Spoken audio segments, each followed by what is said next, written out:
Hello everyone, हम depreciation देख रहे हैं और आज के इस लेक्चर में हम आपके टेक्स्ट बुक में से पेज नंबर 246 पे जो प्रॉब्लम नंबर 2 है वो डिटेल में डिस्कस करेंगे। तो let's get started. Vishal Company Dhule purchased machinery costing 60,000 on 1st April 2016. They purchased further machinery on 1st October 2017 costing 30,000 and on 1st July 2018 costing 20,000. On 1st Jan 2019, 1/3 of the machinery which was purchased on 1st April 2016, मतलब ये वाली जो machine है उसमें से 1/3 machinery became obsolete and it was sold for 18,000. Assume that company account closes on 31st March every year. Show machinery account for the first 3 years and pass journal entries for the 3rd year after charging depreciation at 10% per annum on written down value method. तो हमें क्या करना है, यहाँ पे अलग अलग time पे मशीनरी खरीदी गई है and some portion of a machinery has been sold. So we have to be extremely careful with the dates and number of months of depreciation. ठीक है, I want 100% concentration बच्चों। ये थोड़ा ट्रिकी प्रॉब्लम है, लेकिन अगर आप बहुत अच्छी से कॉन्सेंट्रेट करेंगे तो बहुत अच्छी से समझ जाएगा, बिकॉज मैं बहुत सिंपल लैंग्वेज में आपको समझाने वाली हूँ। ठीक है, तो अभी पहली मशीनरी जब हमने खरीदी है as on 1st April 2016, 60,000 पे खरीदी। ठीक है, this is my machinery 1। All right, and बीच में और कुछ भी नहीं खरीदा है मैंने इन द ईयर 16-17। ठीक है, so as on 31st March 2017 मेरा डेप्रिसिएशन कितना होगा, देखिए यहां पे दिया गया है 10% per annum on written down value method. So depreciation at 10% will be 6,000. So balance will be 54,000. Balance as on 1st April 2017. ठीक है, now let us do these postings in our machinery account. सबसे पहले तो हमने machinery खरीदी है on 1st April 2016. So our entry will be machinery account debit to cash or bank. Amount is 60,000. ठीक है, and as on 31st March 17 depreciation की entry आ जाएगी। सो यहां पे हम लिखेंगे बाय डेप्रीसिएशन, अमाउंट इज 6,000। ठीक है, सो अभी बैलेंस निकालते हैं।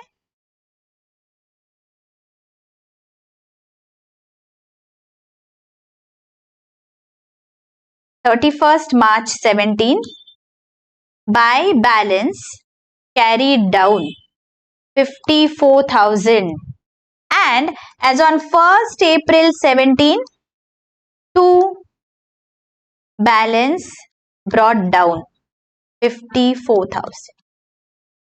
ओके, अभी आगे क्या है, 17-18 ये साल में क्या किया है, देखो हमने यहाँ पे we have purchased machinery on 1st October 2017 costing 30,000 rupees.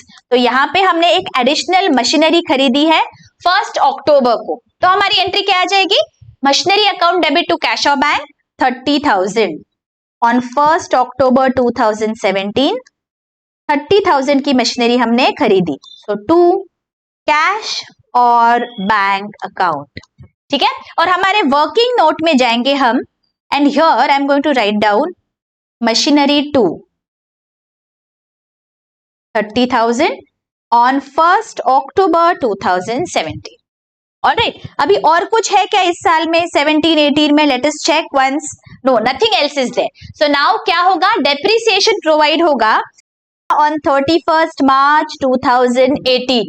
Be very very careful with the dates. Okay, यहाँ पे हमें डेप्रिसिएशन प्रोवाइड करना है at 10%. अभी ये वाली जो मशीन है this is with us for the entire year, तो उसके ऊपर 10% रिटन डाउन वैल्यू मेथड से, मतलब 10% of 54,000 that gives us 5,400. Correct, ये हमारा डेप्रिसिएशन होगा। And on this machinery our depreciation will be 30,000 का 10%, लेकिन ये तो पूरे साल का है। ये मशीनरी हमने कितने महीने यूज की, देखो 1 अक्टूबर से लेके 31 मार्च तक। तो अक्टूबर, नवंबर, दिसंबर, जैन, फेब, मार्च, 6 महीने मशीन यूज किया है, तो डेप्रिसिएशन भी 6 मंथ्स का होगा। So here I will write down multiplied by 6 divided by 12। तो ये मेरी अमाउंट आ जाती है 1500, right. So now let me find out what is the balance of machinery as on 1st April 2018. 54,000 minus 5,400 that gives me 48,600 और यहाँ पे 30,000 minus 1,500 मतलब 28,500, ठीक है। और ये टोटल डेप्रिसिएशन कितना हो जाएगा 5,400 प्लस 1,500, तो total depreciation for this year will be 6,900 और बैलेंस कितना है 48,600 plus 28,500, 77,100 will be our balance in the machinery account, ठीक है। Now let us do these postings. As on 31st March 2018 by depreciation इतना है, देखो अमाउंट डेप्रिसिएशन 6,900, ठीक है। And balance will be, late us find that out, 84,000, 84,000. So by balance carried down as on 31st March 2018, 77,100, यही हमारी amount आ रही थी ना हमारे वर्किंग नोट में भी, देखो यहाँ पे 77,100। ये बस हम क्रॉस वेरीफाई कर लेते हैं so that we understand that जो वर्किंग नोट में हमने दिखाया है वो हमने बराबर से पोस्ट किया है या नहीं, ठीक है। Okay, alright. अभी हमारा अगले साल में बैलेंस आ जाएगा on 1st April 2018 to balance brought down 77,100। अभी इस साल में इन द ईयर 18-19 क्या हुआ है, let us look at the problem. यहाँ पे हमने 1 जुलाई को और एक मशीनरी खरीदी है 20,000 की, तो हमारी एंट्री क्या आ जाएगी, machinery account debit to cash और bank 20,000। So let us do that. On 1 July 18 20,000 की मशीन हमने खरीद ली है, तो टू कैश और बैंक अकाउंट, और हमारे वर्किंग नोट में हम M3 लगाएंगे, यहाँ पे M3 that is third machine here 20,000 worth, ठीक है। और कब खरीदी है ये,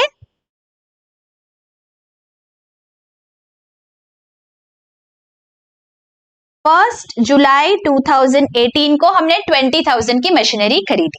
ओके, आगे और हमें क्या दिया है, लेट अस सी। 1 Jan 2019 को 1/3 of the machinery which was purchased on 1 April 2016 became obsolete and was sold for 18,000। हमने पूरी मशीन नहीं बेची है पहली वाली, उसका 1/3 हिस्सा, ये जो 60,000 की मशीनरी है उसका 1/3 हिस्सा हमने बेचा है, ठीक है। 2/3 हमारे पास ही है, 1/3 हिस्सा हमने 18,000 पे बेच दिया। तो अभी हमें पहले तो फाइंड आउट करना पड़ेगा that on the date of sale ये जो 1/3 हिस्सा है मशीनरी का उसकी बुक वैल्यू कितनी थी। जब हमें उसकी बुक वैल्यू मिलेगी उसके बाद ही तो हम प्रॉफिट या loss on sale of machine find out कर पाएंगे। रिमेंबर द बेसिक लेक्चर जहां पे मैंने आपको बताया है how do we find out profit और loss on sale of machine. पहले हमें पता होना चाहिए on the date of sale what is the book value of the asset, ठीक है। और book value on the date of sale कैसे मिलेगी, जो भी ओपनिंग बैलेंस है उसमें से हम डेप्रिसिएशन माइनस करेंगे till the date of sale, then we will get book value till the date of sale, right. तो यहाँ पे 1 जनवरी 2019 को मशीनरी बेची गई है। सो 1 जनवरी 2019 इस डेट पे हमें बुक वैल्यू फाइंड आउट करनी है of 1/3 of the machine, not of the entire machine, 1/3। तो 1/3 हम कैसे निकालेंगे, बी वेरी वेरी अटेंटिव। ये हम दो मेथड से कर सकते हैं, मैं आपको दोनों भी मेथड समझाने वाली हूँ, but I want full concentration. यहाँ पे हम क्या कर रहे हैं और क्यों कर रहे हैं ये लॉजिक आपको समझना चाहिए बच्चों, ठीक है। देखो 48,600 this is the total original value of that machinery as on 1st April 2018, right, जिसकी परचेज वैल्यू थी 60,000, लेकिन हमें डेप्रिसिएशन प्रोवाइड करने के बाद ऑन 1st April 2018 48,600 हो गया उसका बैलेंस, राइट। अभी इसे हम दो हिस्सों में डिवाइड कर सकते हैं, एक 1/3 और एक पोर्शन है 2/3। एज ऑन 1st April 2018 ये जो 48,600 है, मैं इसे दो हिस्सों में डिवाइड करती हूँ। Why? Because 1/3 portion I have sold, 2/3 मेरा अनसोल्ड पोर्शन है। तो जो मैं सेल करने वाली हूँ, मुझे उसका बुक वैल्यू निकालना है। तो बुक वैल्यू निकालने के लिए पहले मुझे उसका ओपनिंग बैलेंस, उसका balance as on 1st April 2018 कितना है वो पता करना है। तो I am dividing this into 1/3 and 2/3। समझ में आ रहा है? सो 1/3 ऑफ 48,600 इज 16,200 और 2/3 इज 32,400। तो यहाँ पे क्या हो रहा है देखो, this is what I have sold and this is remaining with me. 32,400 मेरे पास बाकी है, लेकिन 16,200 वाली जो मशीन है वो मैंने बेच दी। तो जो मैंने बेचा है उसका मुझे डेप्रिसिएशन फाइंड आउट करना है। जब मैंने बेचा, when did I sell it off? 1st Jan 2019। तो यहाँ पे मुझे डेप्रिसिएशन प्रोवाइड करना है फॉर हाउ मेनी मंथ्स? 16,200 वाली मशीन पे मुझे डेप्रिसिएशन कैलकुलेट करना पड़ेगा। Only then I will get the book value, isn't it? तो कितने महीनों का डेप्रिसिएशन होगा देखो, अप्रैल, मई, जून, जुलाई, अगस्त, September, October, November, December, for 9 months. So depreciation on the portion of the machinery that was sold, that will be calculated for 9 months. और 10% written down value method है, right? तो depreciation हम कैसे calculate करेंगे? 16,200 पे 10% and for 9 months. तो ये मेरी अमाउंट आ जाती है 1,215. This is my depreciation for the machinery that I have sold for 9 months. ठीक है, जब मैं ये डेप्रिसिएशन माइनस करूंगी, that time I will get the book value as on 1st Jan 2019. ठीक है, 16,200 में से डेप्रिसिएशन माइनस करेंगे, 14,985 is the book value of the machinery that I have sold. अभी सेलिंग प्राइस कितना है देखो, यहाँ पे सेलिंग प्राइस इज 18,000। तो जिसकी बुक वैल्यू थी 14,985, मैंने उसे बेच दिया 18,000 पे सेलिंग प्राइस। दैट मीन्स मेरा प्रॉफिट हो रहा है लॉस? यहाँ पे प्रॉफिट हो रहा है because selling price is much higher. तो let me find out the profit here. यहाँ पे मेरा प्रॉफिट आ रहा है 3,015। तो जो 1/3 मशीनरी मैंने बेची, उसे बेचकर मेरा प्रॉफिट है 3,015। Is this very very clear? ये आपको कैलकुलेशन समझ में आ रहा है हमने क्या किया? देखिए मैं रिपीट करती हूँ, ये जो मशीनरी है जो स्टार्टिंग में हमने खरीदी थी फॉर 60,000, हमें बोला गया दैट इसका 1/3 पोर्शन वी हैव सोल्ड। ठीक है, now we are following written down value method. तो जो रिटन डाउन वैल्यू है इस पर्टिकुलर मशीनरी की as on 1st April 2018, that is 48,600। तो इस पे ही मैं डेप्रिसिएशन कैलकुलेट कर लूंगी बिकॉज ओरिजिनल कॉस्ट की जरूरत नहीं है, because this is reducing balance method. तो इसमें मैंने 48,600 को दो हिस्सों में डिवाइड कर दिया, 1/3 and 2/3। 1/3 was the amount that I have sold and 2/3 is still with me. तो जो बेचा है उसका मुझे पहले बुक वैल्यू फाइंड आउट करना है। तो book value as on date of sale करने के लिए मुझे डेप्रिसिएशन चाहिए from 1st April till the date of sale, मतलब यहाँ पे 9 मंथ्स का हो जाता है। तो मैंने ये 9 मंथ्स का डेप्रिसिएशन यहाँ पे निकाला and then we reduce that depreciation from this value as on 1st April। तो मुझे मिल गया book value as on the date of sale and then I subtracted the selling price to get profit from the transaction. Is this very clearly understood? हमने क्या किया है? तो यहाँ पे हमें 3rd ईयर के जर्नल एंट्रीज पास करने के लिए भी बोला गया है। So let us pass journal entry. 3rd year में पहली जर्नल एंट्री हो जाएगी हमारी 1st July 2018 को, 1st July 18 when we purchased this machinery for 20,000. So machinery account debit 20,000 to cash और बैंक, आप नरेशन लिख लेना 20,000, ठीक है, being machinery purchased. Alright, and now we have sold some portion of our machine as on 1st Jan 2019. Now be very attentive. ये machine बेच के पैसा कितना मिला है? 18,000 रुपीज. तो बैंक अकाउंट में पैसा आया 18,000 का, तो डेबिट कितने से होगा? 18,000 से. So bank account debit 18,000. Correct. Machinery कितने की बाहर गई? बुक वैल्यू क्या था मशीन का? Book value was 14,985. Now always remember, हम क्रेडिट बुक वैल्यू को करेंगे, तो मशीन को हम क्रेडिट करेंगे टू मशीनरी अकाउंट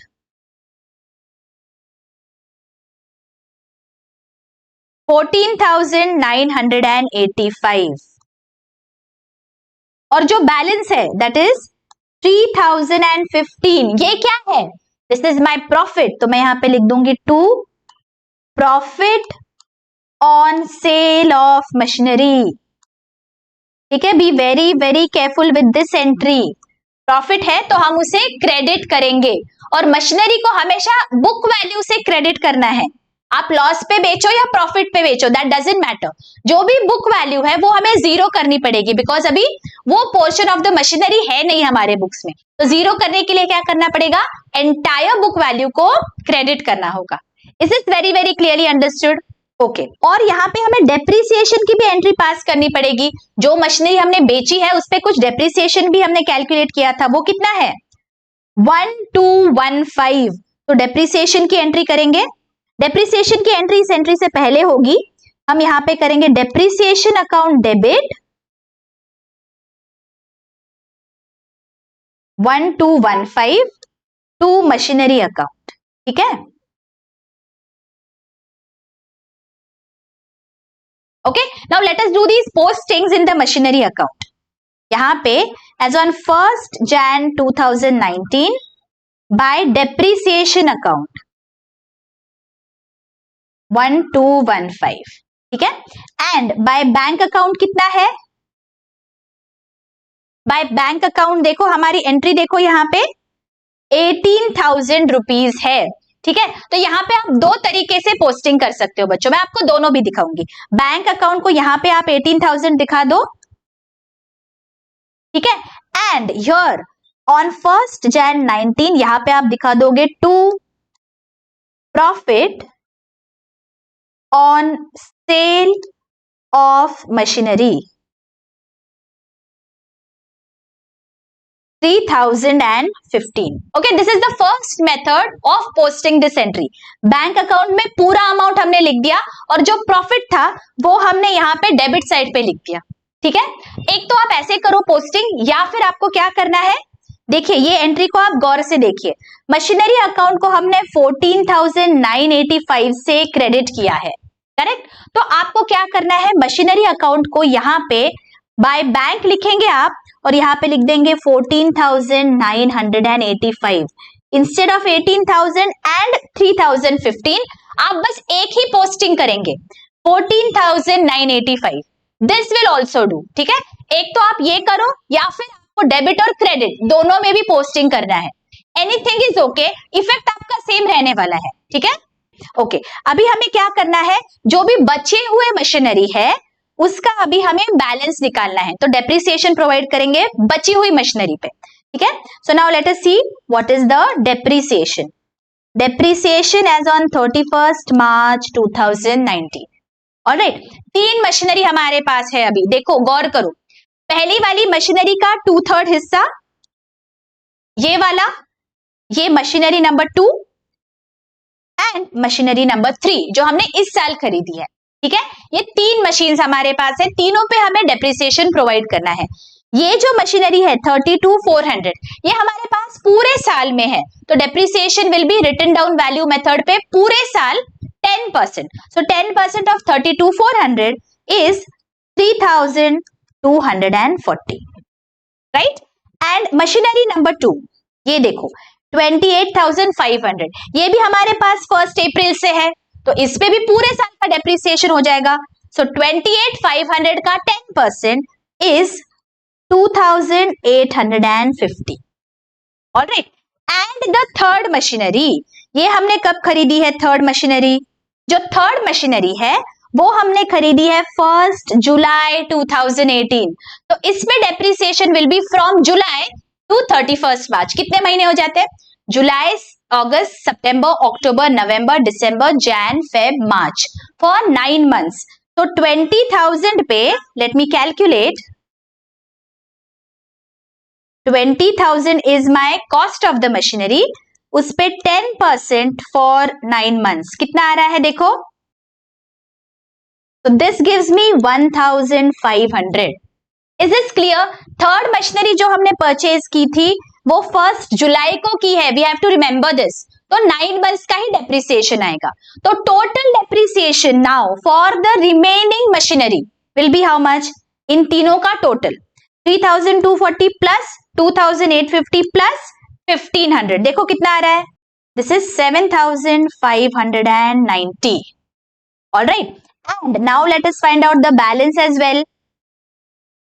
देखिए बैलेंस क्या होगा, 32,400 minus 3,240, 28,500 minus 2,850, 20,000 minus 1,500. Is this clear? Okay, now let us find out the balance.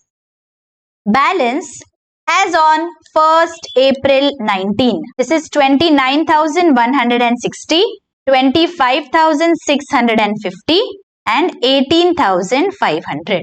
ठीक है, अभी इन तीनों बैलेंसेस का मैं जब टोटल करूंगी आई will get the balance on the machinery account. कितना है देखो इसका total, this gives me 73,310। Okay, now let us do this posting in the machinery account. तो यहां पे as on 31st March 2019 depreciation हम लिखेंगे बाय डेप्रिसिएशन। कितना है, जो भी अनसोल्ड मशीनरी है 3 है उनका टोटल दैट इज 7,590। तो यहां पे मैं लिख देती हूं 7,590। ठीक है, and now let me find out the balance here. This is 1,115, 1,115। Now let me find out the balance by balance carried down as on 31st March 19, 73,310। देखिए, is this tallying with the working note? देखिए working note में हमने क्या लिखा है यहाँ पे 73,310। That means हमने एकदम सही कैलकुलेशन किया है। और यहाँ पे नेक्स्ट ईयर की शुरुआत में 1st April 19 को हम लिख देंगे to balance brought down 73,310। I hope ये बहुत क्लियरली समझ गया है बच्चों। अगर हमने मिडिल ऑफ द ईयर में कोई भी मशीनरी बेची है तो सबसे पहले हमें उस मशीनरी का बुक वैल्यू निकालना है on the date of cell.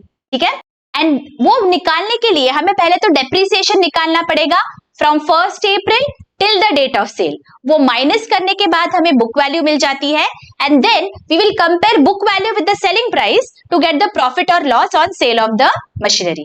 I hope ये बहुत अच्छे से समझ गया बच्चों। ये आपका फर्स्ट ऑप्शन है, इस तरह आप सॉल्व कर सकते हो या फिर आप और एक तरीके से भी सॉल्व कर सकते हो। आपको जो भी आपको इजी लगता है you can follow that. Because this is written down value method, हमें सेकेंड ऑप्शन अवेलेबल है। अगर ये स्ट्रेट लाइन मेथड होता तो तीनों मशीनरी का हमें अलग से फ्रॉम स्टार्ट टू एंड अलग से हमें कैलकुलेशन करना ही पड़ता है। But this is written down value method, इसलिए हमारे पास और एक ऑप्शन है। वो क्या है, लेट अस सी। देखिए हमारे मशीनरी अकाउंट में as on 1st April 2018 balance था 77,100 का। ठीक है, तो ये मैं यहाँ पे अलग एक वर्किंग नोट बना रही हूं। As on 1st April 2018 my balance was 77,100। ठीक है, और यहाँ पे during this year I have sold 1/3 of the machinery जो मैंने सबसे पहले खरीदी थी, राइट? वो 1/3 ऑफ द मशीनरी का प्राइस कितना है देखो यहाँ पे मैंने कैलकुलेट करके फाइंड आउट किया है, right? As on 1st April 2018 16,200 जिसकी वैल्यू है ऑन 1 अप्रैल 2018 वो मशीनरी मैंने बेच दी, राइट। तो यहां पे मैं लिख सकती हूं दैट सोल्ड पोर्शन कितना है 16,200 जिसकी बुक वैल्यू एज ऑन 1 अप्रैल 2018 16,200 थी, वो मैंने बेच दी, राइट। तो मेरे पास अनसोल्ड पोर्शन कितना बचा 60,900, राइट। ये जो सोल्ड पोर्शन है इसका कैलकुलेशन ये जो पहले किया है ना वो सेम आएगा। देखिए यहाँ पे जो हमने किया है ये calculation will remain the same because आपने सेल ऑफ किया है तो आपको वो डेप्रिसिएशन और बुक वैल्यू निकालना पड़ेगा अलग से, ठीक है। लेकिन ये जो अनसोल्ड पोर्शन है 60,900 का ये मैंने पूरे साल यूज किया तो depreciation as on 31 March 2019 will be इसका 10%, दैट इज 6090, ठीक है। और यहां पे मेरा बैलेंस कितना आ जाएगा as on 1 April 19 54,810। Are you getting it? हमने क्या किया, जो हमारा 1 अप्रैल 2018 को मशीनरी अकाउंट का बैलेंस था उसे हमने दो हिस्सों में डिवाइड कर दिया। एक हिस्सा जो हमने बेचा है और एक हिस्सा जो अनसोल्ड है।